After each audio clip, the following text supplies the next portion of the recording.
They're the right size, eh? We'll be with you in a moment, folks.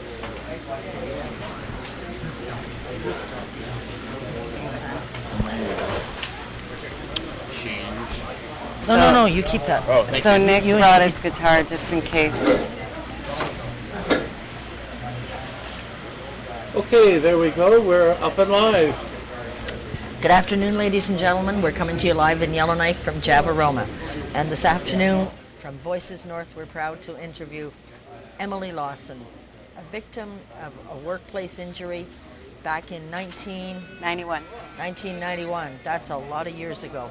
Emily's going to tell us the story about what's happened to her, where she is today with her case, because she's going after some people, and this is a big issue for her and many others in the Northwest Territories.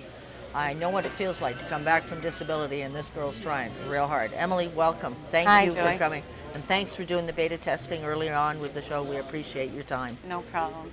Tell us about what happened with your workplace injury, where you started with this. Well, back in May of 91, I went to work like any other worker, and I got injured on the job. I was a nurse in a small Northern Ontario hospital, and I was thrown. I was very fortunate initially, because I was trained in managing potentially violent clients. My WCB claim went through very quickly, and I was fast-tracked into rehab. But right from the get-go, I had really severe chronic neuropathic pain. And it took a long time to get diagnosed. It took about 8 months to get flown out for a CAT scan. And by that point, there was too much scar tissue to do any surgery. I've since learned an awful lot about all sorts of things. You've read a library of books on this, I know. I certainly have. So now I'm just in the process of writing my story, and so in this past 20 years, I've probably learned more about things like interprovincial transportability of benefits plans, Wow. medical That's benefits. It is a mouthful. Assistive devices, rehab services, and I mean, I feel really blessed. I'm very fortunate to have the amount of mobility that I have, but it's been a long, hard road. I went back to school under a WCB program and took a 2-year drug and alcohol diploma program and graduated with honors. And they placed me in the NWT, so I moved here in '95, and I worked in my field in Yellowknife until 2000. And I was beginning to lose the ability to walk, and I was falling a lot. So I had heard about a unique study at the University of Alberta, and I moved my son and I down to Alberta and was involved in Dr. Stein's rehab program for about 5 years. When I felt like I'd reached maximum recovery, it was time to come home and be a grandmother and to be closer to family. So I moved back to Yellowknife in 2005 with my son, and I went back to work. And in 2009, 2010, I was really noticing a big decline. So I was sent down for a new MRI, and we discovered that some pretty severe arthritis had set into the site of the injury.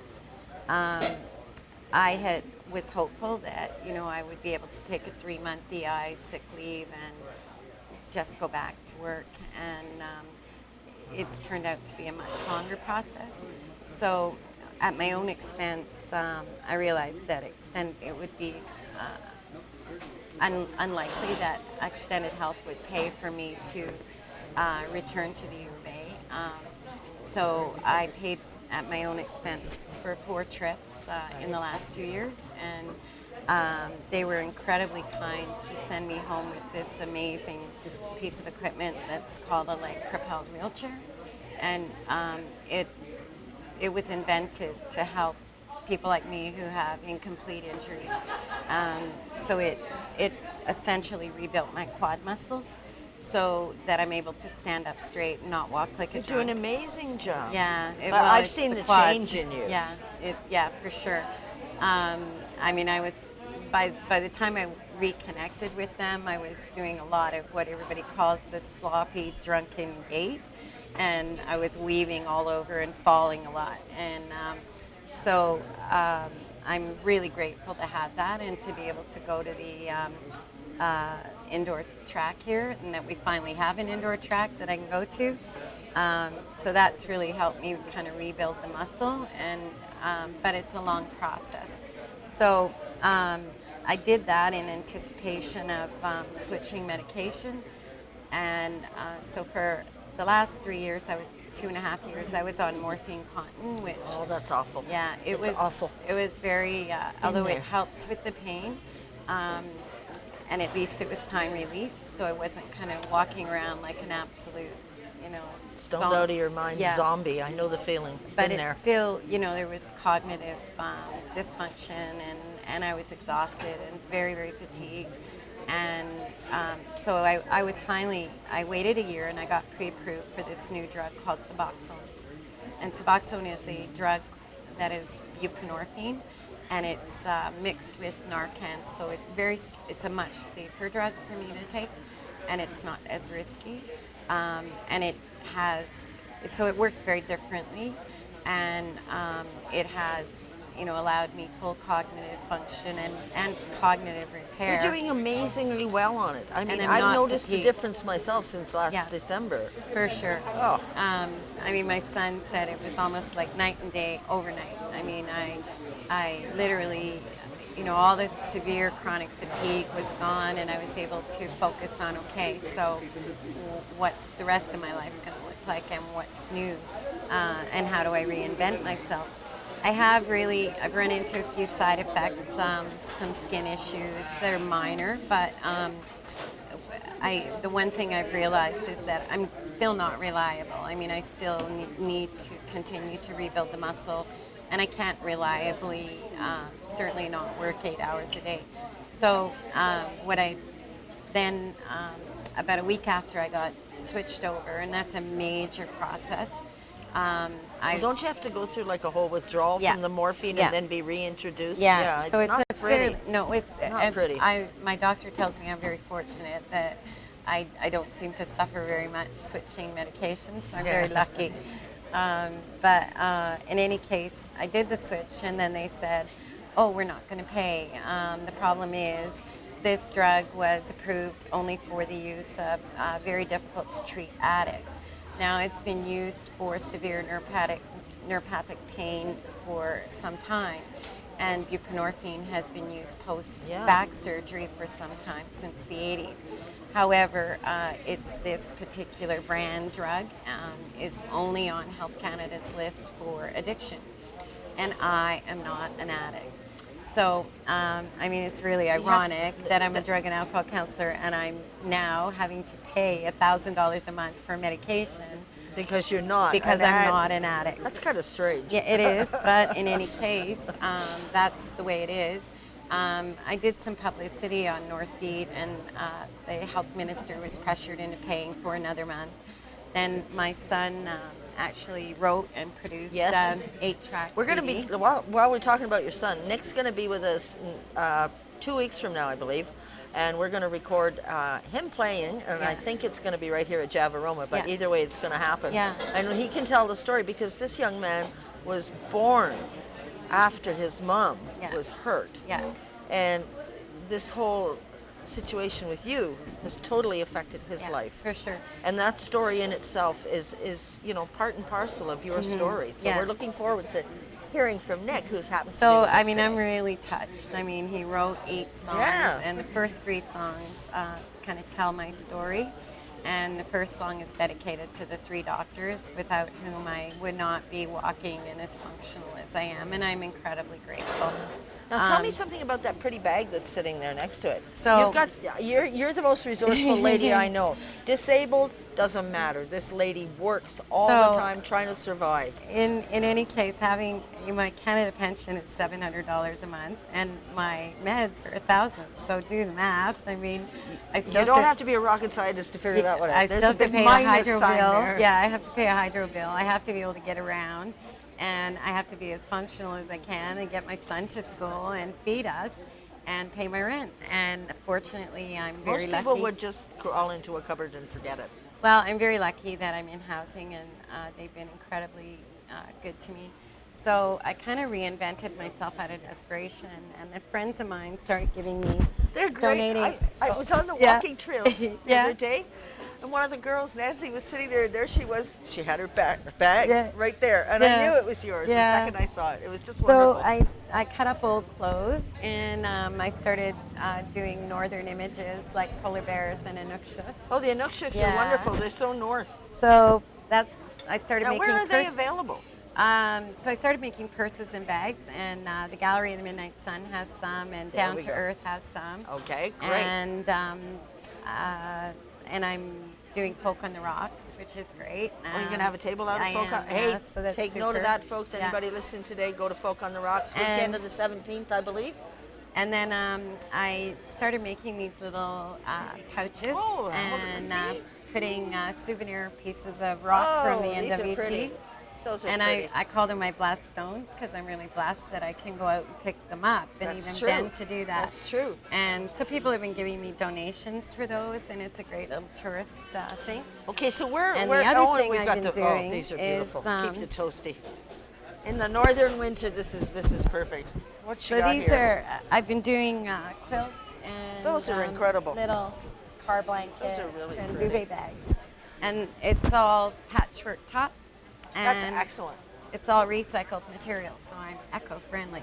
Well, that, But, look at that, an eco-friendly disabled totally. person trying to help the world as well as herself. So- That's what you call all heart. You're very Yeah. gracious. In very the gracious. end, I mean, obviously, I have at the moment I'm having to pay for my medication, and I have a debt that I'm carrying for my medical travel, and I still need some new equipment, and I'm still not quite there in terms of raising the rest of the money to get my new service dog, and that's what really helps me with balance and Where- walking. Where is this going? Like right now, you've got a case. You were Okay, working so- with some lawyers. Yeah, I am. So And- essentially, what I'm hoping to do is I've come up with a name, and the name is Inspirable. And there's two of us that are kind of working together, and we have a vision of kind of doing this as a nonprofit, because obviously I'm $12,000 of meds a year alone, and that's a lot of money to be raising. I have a lot of friends who are musicians who've offered to do a concert this fall, so that'll help. I'll be there. Awesome. And so I filed a human rights suit because I felt that this just wasn't fair. I mean, they make a mistake and I have to pay. That doesn't seem fair. I waited a year, I got approved, and then is this the healthcare we envisioned when we talked about socialized medicine way back? It certainly, isn't the healthcare that I thought I was paying for, or that I thought, my tax dollar was paying for. In any case, I filed a human rights, and I was very fortunate to get Poverty Law to do the case law research. And I have two big file folders of case law. You'll And, be a lawyer by the time you get through totally. this. My father was a lawyer. So in any case, I've learned a lot about case law, and we're fairly certain that my case will be the drug of last option case that gets quoted Yeah. from here to eternity. But the bottom line is, under Section 7 and Section 15 of the Charter, which trumps the Human Rights Code, my rights have been definitely breached. So at the moment, I have spoken to several lawyers, and an injury lawyer in specific, and he's advised me that for sure there are damages, and my rights have been breached. So it's perseverance here. I'm it's like waiting- Cecilia Callan. Look what Yeah, she did. 10 She years. won. 10 years. So my case has gone, and they have till July 6th to respond, and it'll go back and forth. Oh, that's just a short period of time Yeah. then. So things are moving. They are moving, That's and good. I perceive that we will. My next step will be to nail down and secure a case law lawyer, and I'm fairly certain that I'm going to have to have a lawyer from Edmonton. And I'm really hopeful that I'll find somebody who'll do it pro bono, because I certainly don't Well, have you any hope money. you hope there's people out there that are lawyers that Yeah. have the ability to help the public. Yeah. And there are. I'm sure there are. Yeah. It's more research. We'll have to get George working on that Yeah. for you. He's So more research. in the process, though, I mean, I've learned a lot. You know, I guess I got up at the book festival, the Writers Festival, and I was able to do my 3 minute spiel. And rather than talk about, all the bad things, Right. I chose to talk about how, this has transformed me, and how. But you've learned a lot from your I have. experience. But I you know have. what? So many people with disabilities that never had them before learn a lot on the Yeah. path because I think it was kind of meant to be or something. Well, I don't know. You're richer I could have for done it. without it. I know. We all say that. But. I guess, some of the things I talked about were, having a creative power that was asleep, and just learning that love is, my son producing a CD out of nowhere just because he knows we need to raise money, and it's a good fundraiser. Well, you're getting so much good support. Yeah. And my daughter suddenly, my 29-year-old daughter, producing a piece of poetry about this whole situation. And Well, these people have firsthand experience in your life. They've Yeah. been with you. and that I know, while I could have done without the challenges. I mean, I had enough challenges walking. I know I've learned more about overcoming, and I've learned more about my inner strength. Now, you've And- done some work with Rick Hansen, haven't you? Well, he certainly knows me, and I gave him the CD, and we talked when he was up here. And So he he's- understands yeah, where you're and he's coming got from. a copy of my letter of appeal, and we joked about it. I mean, he says, "Yeah, well, you're always fighting something," so I mean that was good. But yeah, I mean, it's been a long process. I guess the other thing is that while I just finished reading Jan Wong's book Out of the Blue, and she also experienced a difficult disability claim, and she talked about having some doctor in some remote province who never met her, looking at some portion of her medical file and stamping claim denied, based on the fact that she couldn't be depressed if she was smiling at a book launch. And I've had similar. It was amazing that in reading Those her people book. don't see late at night when it Yeah. hurts.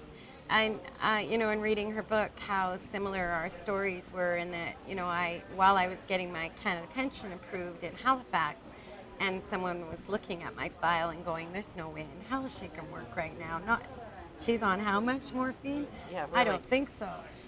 But at the same time, WCB, who should be responsible for me because it's a workplace injury, was looking at my file saying, "Oh, arthritis, it's age onset, therefore, claim denied." And that apparently is a very typical. And so one of the things I've certainly, I plan to write about and address is that we don't have a commonality. We don't have a common WCB system. Every province It's is different. individual, yeah. I compared my MRI with a guy in Alberta, and we could have changed names on the top of our MRIs because they were exactly the same. We both had the same secondary outcome. We both had L4, L5, S1, incomplete, and the exact same diagnosis. And I said what's to him, "How happened much to did him?" you get?" He said, "Well, I was Alberta WCB. I got 170,000 for this. I got 130 to start my own business. I got, Wow, they a really supported a him. lifetime pension. I get my meds paid And you for." get nothing. And he said, "How much did you get?" I said, "Well, in 1993, they paid me $15,000 for my pain and suffering. And then they sent me $3,000 in 98, I guess thinking, well, I'm really in trouble at 65, which I am. I get no meds paid for because they're saying it's age onset, which is a load of crock. And I have not been able to get any pension at all because they did this non-economic loss payout. That's what this big $15,000 was, which didn't Economic loss. even it didn't even pay out the overtime I lost in the first year alone. Um, I have never replaced the income that I lost, let alone superseded it or even managed. You know, I'm constantly been paying for wheelchairs, which my favorite at WCB letter was their letter saying, we're not going to pay for this wheelchair because she's choosing not to walk. And I had a neurologist letter saying, we recommend she not walk while she's doing rehab. I mean, it was just absolutely gross. So what do you do when you desperately need a wheelchair like tomorrow? So, I mean, I was very fortunate. Canadian Paraplegic gave me a Thank grant you. of $1,500, but I still had to come up with $6,500, which is a lot of money. That chair is now 9 years old and it needs replacing.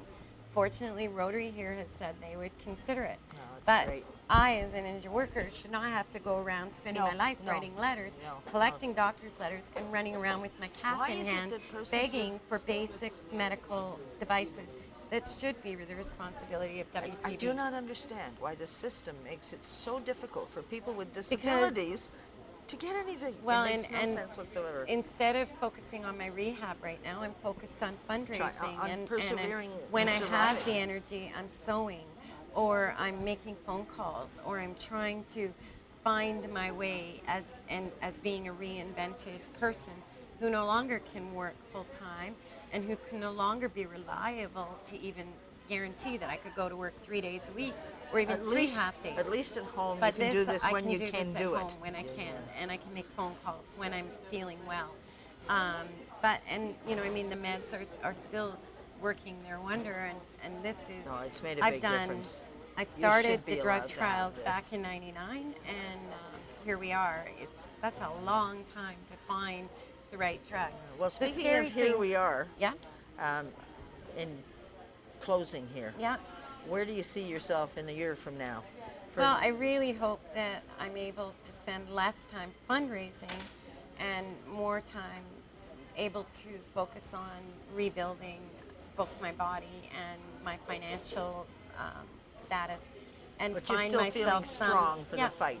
definitely. Good. Yeah. So they're not getting to you mentally, because that's what happens when they give you those terrible drugs. I mean, I've been very blessed that I've never at any point felt depressed. I'm got a very close friend in Toronto, Marianne, who's got MS, and we've had these 10 years of phone calls back and forth, and that's kind of what we're writing about at this point. Bell's made money on you. Yeah.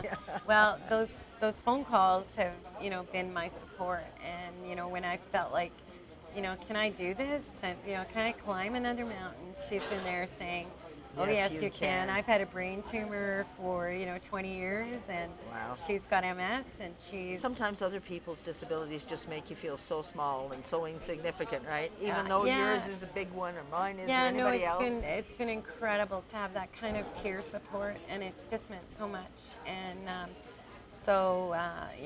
I'm really blessed to have that, and we're actually really fortunate. We're going to go spend a week with her and my mom. that'll be fun. And my mom just booked air miles for us, so I'm just so looking forward to a probably 3-day blab fest. So yeah. Well, we're looking forward to your updates yeah. whenever they Thank come you up. so much. And we're looking forward to your son in a couple of weeks. Yeah. We're probably going to interview him on a Saturday Awesome. because he won't be coming in from his trip until Yeah. the Saturday. Yeah. But we'd like to hear him do some music and Yeah. sing the songs that he's well, written. he's really so- talented. I mean, he amazes me, and that he's just got this. I mean, I said to him, well, do I have to go off this medication because I don't know how I'm going to do it? And he said, well, that's not an option. And we know we now know so much about the plasticity of the brain that if I go off this drug, it may not ever work again, or it certainly will. It's unlikely that it will work as effectively, Oh, boy. and I'm not willing to take that risk. Of They course not. have decided that they're willing to pay for methadone, which the 3 specialists that my doctor consulted have said it will not be as effective. And the switch from Suboxone to methadone Oh, that's is very, very same difficult. thing all over again. And Yeah. I don't think I have another switch left in me. I mean, I am at drug of last option, and I've had several very severe allergic reactions, so we're not willing to take that risk. Well, your health safety is most important. Absolutely, yeah. Well, So, listen, yeah, we thanks appreciate for what you're listening. doing.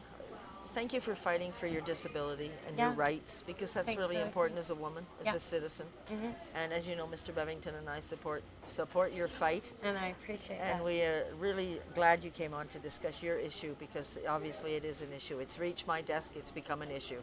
The last thing, and the reason I've been so in touch with Dennis, is that I think a national pharmacare program, its time has definitely come. Uh-huh. We have a number of baby boomers who are just about to age out into the retirement, and yeah, and Yes. the time has come. I mean, we should be dealing at the very least.